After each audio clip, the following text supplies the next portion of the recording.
आज आपण जेवताना तोंडी लावण्यासाठी किंवा ताटाची शोभा वाढवण्यासाठी एक चटणी बघणार आहोत। ती चटणी खूप बहुगुणी आहे, त्यामुळे व्हिडिओ स्किप न करता शेवटपर्यंत बघा। नमस्कार, मी पूजा, यम्मी कुकिंग विथ पूजामध्ये आपले स्वागत। बऱ्याच वेळा कढीपत्ता आपण 10 रुपयाचा किंवा 5 रुपयाचा हा आपण फक्त फोडणीसाठी आणतो। तर फोडणीसाठी जो वापरलेला कढीपत्ता आहे तो आपण बाजूला काढतो किंवा फेकून देतो।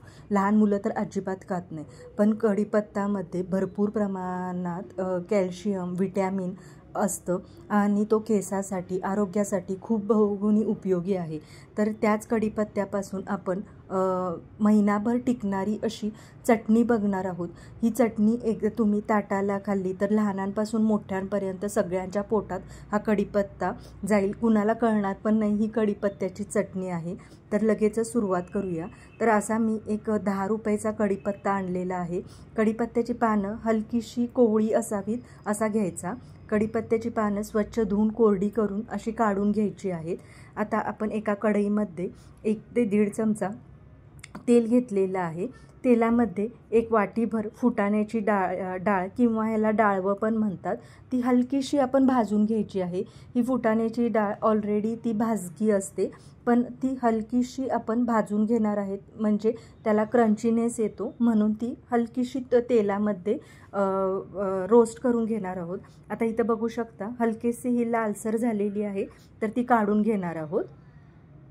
आता त्याच कढईमध्ये मी अर्धी वाटी शेंगदाणे घालणार आहे।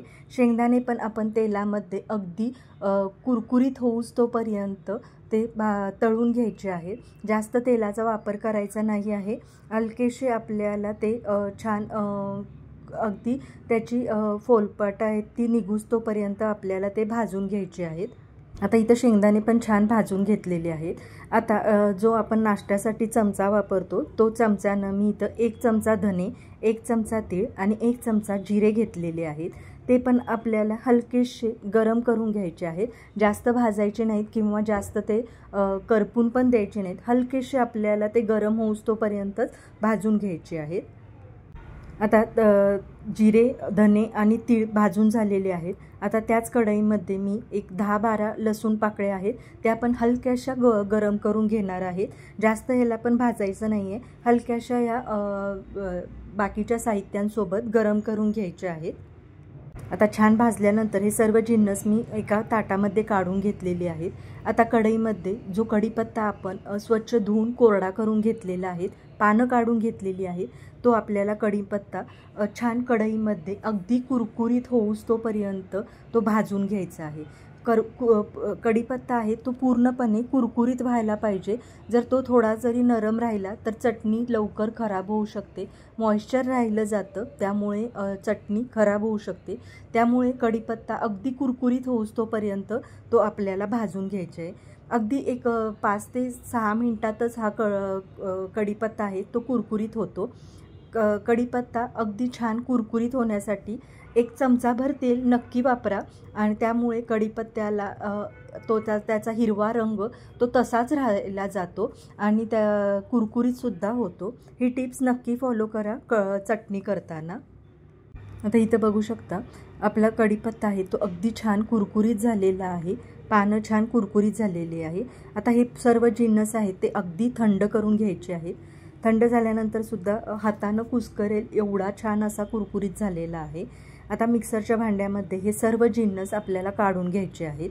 पूर्णपणे थंड झाल्यानंतरच हे मिक्सरमधनं आपल्याला काढून घ्यायचे आहेत। गरम असताना अजिबात तुम्ही काढू नका, नाहीतर मग त्याला पाणी सुटू शकतं। आता हे सर्व जिन्नस मी काढून घेतलेले आहेत।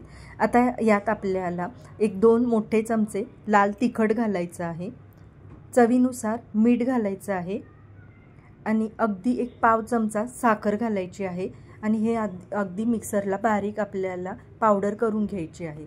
इथं बघू शकता मस्त अशी ही पावडर तयार झालेली आहे, एकजीव झालेला आहे आणि छान अशी कढीपत्तासुद्धा दिसत नाही, त्यामुळे कळणार पण नाही ही कढीपत्त्याची चटणी आहे।